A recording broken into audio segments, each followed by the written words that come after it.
Ходим по улицам, спешим по делам. И порой не замечаем тех вещей, которые нам кажутся обыденностью. А между тем они могут таить в себе культурную либо историческую ценность. Вот как, например, этот неприметный обелиск на краю Стефановской площади. Чему или кому он посвящен и как оказался здесь? Сегодня мы постараемся узнать историю некоторых скульптур нашего города. Кстати, этот обелиск – первый памятник в Сыктывкаре. Он появился еще в 20-е годы 20 века.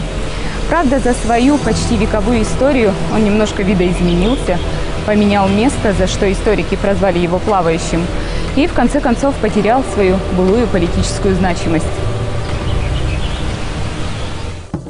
В 1919 году в братской могиле на площади Усть-Сысольска были захоронены погибшие в боях красноармейцы. На могиле борцов за советскую власть был установлен обелиск. Он стоял на месте нынешнего главпочтамта. Деньги на устройство памятника собирали всенародно. Могила-то была, как сказать, по новым тогда революционным традициям, что ли, не на кладбище, а на площади, на Стефановской площади, правда, не в центре, а так сбоку. И в 20-м году на могиле установили такой временный деревянный памятник, а попозже поставили вот такой достаточно симпатичный бетонный памятник скульптора Майзеля. Он тогда вызвал, помнится, споры, потому что на нем была изображена такая, по понятиям того времени, не совсем одетая женщина, такая античная дама, которая склонялась перед вазой урной памяти, так сказать. Вот. И этот памятник очень долго простоял. В 1963 году останки красноармейцев были перенесены и захоронены в сквере на улице Ленина. На могиле была установлена бетонная стела, реконструированная в 1987 году. И так свой облик первый памятник менял 3 раза.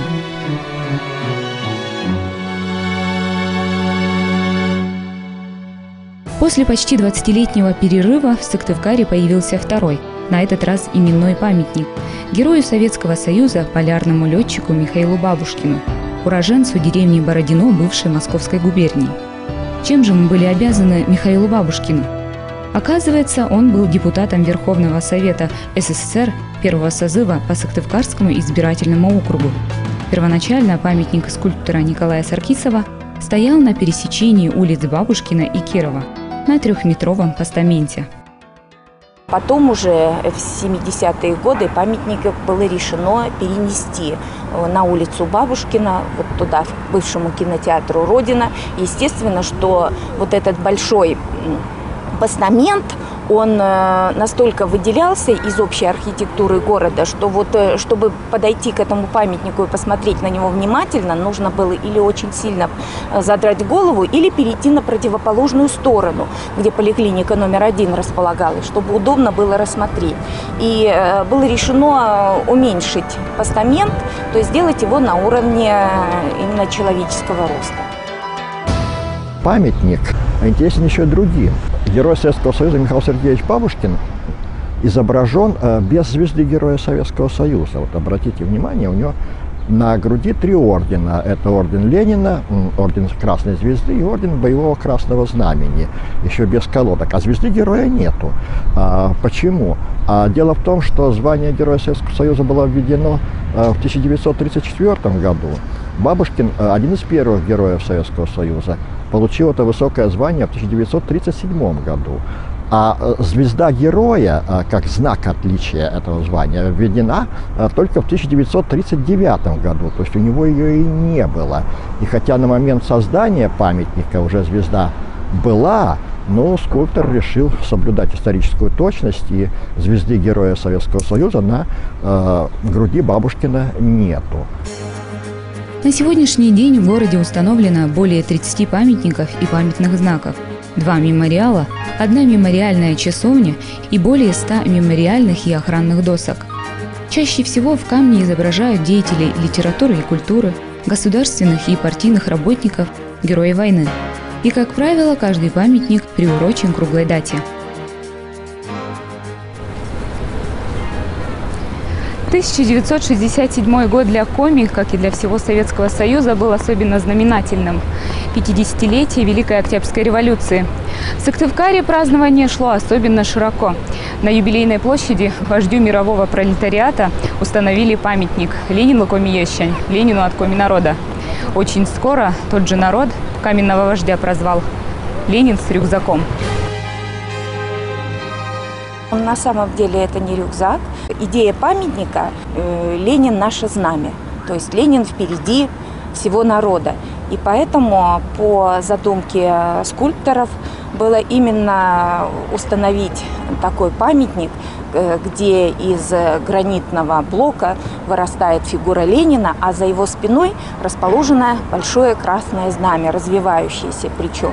Но вот когда был установлен рабочий макет этого памятника в полную величину, то, естественно, сразу обратили внимание на то, что знамя очень сильно выдается в левую сторону, вот в сторону главпочтамта, что тем самым будет несколько отвлекать внимание от центральной фигуры и нарушать симметрию этого памятника. Вот, наверное, поэтому уже в последний момент некогда было создавать новый эскиз, новый проект памятника. Ну и архитекторы и скульпторы пришли к мнению, что достаточно, наверное, будет того, чтобы усечь часть знамени, и тем самым центральная основная фигура Ленина будет на своем месте, и внимание будет приковано именно к ней. Еще один каменный Ленин стоял перед зданием аэропорта, но после открытия нового памятника на площади старый демонтировали. На его месте установили другую скульптуру. С 80-го года авиапассажиров, прилетающих в Сыктывкар, встречает человек, машущий след птицам. Скульптура называется «Рассвет над Чукоткой». А вот почему гостей столицы Коми встречает житель Чукотки, остается загадкой по сей день, даже для нашей передачи. Бюст болгарского революционера и государственного деятеля Георгия Димитрова уникален тем, что это единственный памятник в нашем городе, установленный иностранцу. Он появился в 1982-м, годы совместных лесозаготовок Коми АСР и Народной Республики Болгарии. Три пера – так называют в народе монумент трудовой славы на кольце пересечения улицы Коммунистической и Октябрьского проспекта. Трактовать народное название можно по-разному, но, как правило, это делают с юмором. Он был установлен в 1977 году, хотя выступы на конце стеллы не перья, а 3 символических знамени, украшенных орденами. Это самый высокий монумент в нашем городе. Высота стеллы 22 метра.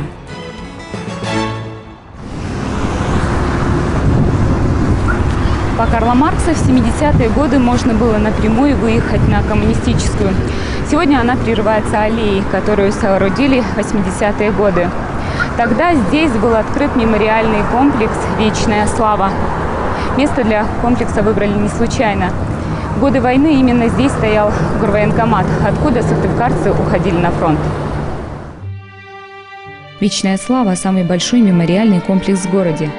Кроме скульптурной композиции, олицетворяющей скорбящих женщин, жену, дочь и мать солдата, сюда входит наклонная стелла, на плитах которой отлиты фамилии и инициалы погибших воинов, и портреты героев Великой Отечественной войны.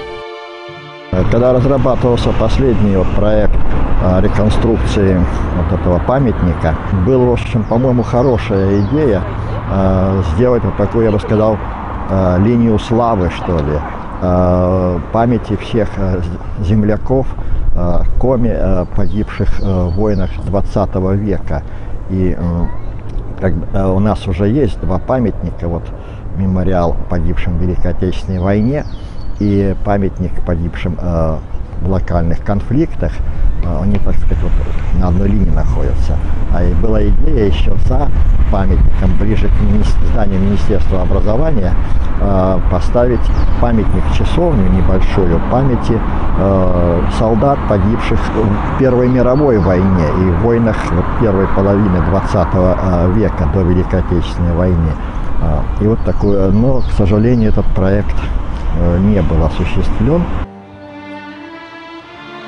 Памятник Домни Каликовой скульптора Владимира Рохина, установленный в 1979 году, уникален тем, что это единственная большая полая металлическая скульптура.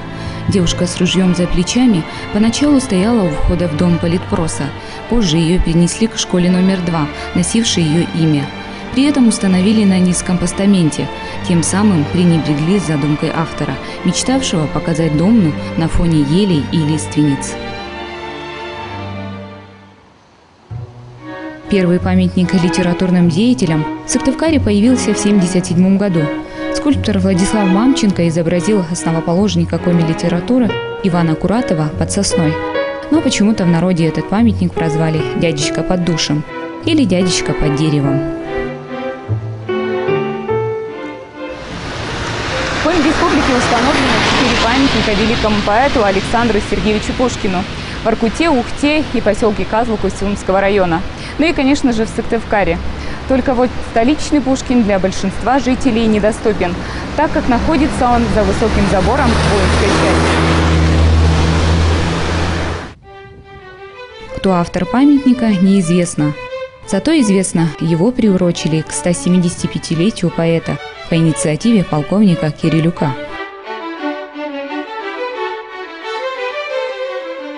Данный памятник был установлен еще в 70-х годах прошлого столетия на территории дивизии внутренних войск, дислоцированной в городе Сыктывкаре. Инициатором был один из заместителей командира дивизии по работе с личным составом, большой поклонник солнца русской поэзии Александра Пушкина. Постоянно мы проводим с военнослужащими по призыву тематические вечера, посвященные памяти Пушкина.